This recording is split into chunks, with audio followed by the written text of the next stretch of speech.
Si Ate lang, wait lang. Si Ate, Si Ate Jed naman. Ate Jed. Kaya mo yan, Didi. Tara, and happy birthday. Pero, dahil 7 ka na, Tara, I wish na, you grow strong and healthy, and also, you grow, you very makapaliwag your attention, you very creative like your husband, and also,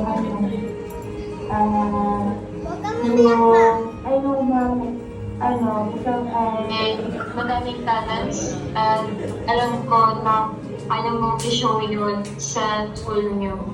Tapos, may also God bless you today, and may you enjoy your day today as well. Happy birthday! Yan. Happy birthday daw. Thank you, Nikki. Tsaka Inday. Love you. Thank you mga ate. So, thank you so much. Live na live. So, ngayon po ang ating last ay ang kanyang mommy. Tissue po, tissue. Ay,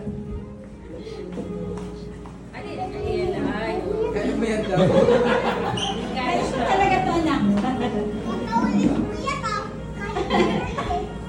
Sa akin, happy birthday anak. Alam kong masaya ka ngayon kasi yung wish mo na makasama si Daddy ng 7 years old mo, natupad yan, tinupad ni God. Kahit na medyo mahirap yung pagpaprocess ng papers nating dalawa. At tandaan mo yung sinasabi sa awit 37 verse 4, sa Diyos mahanapin ang iyong kaligayahan at ang nasa ng iyong puso ay iyong makakamtan. Okay?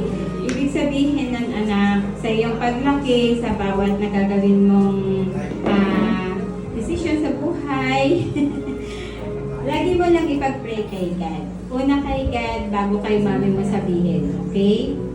Pero huwag puro pera, tsaka huwag puro laruan, no? Tawa si ate. Yan, happy birthday, anak. Love you!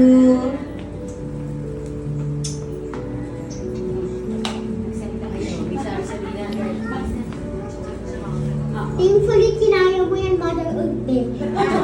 Kasi dati, hindi mo yung kinaya. Iyak ka. thank you so much po sa mga nagbigay po ng kanilang verses.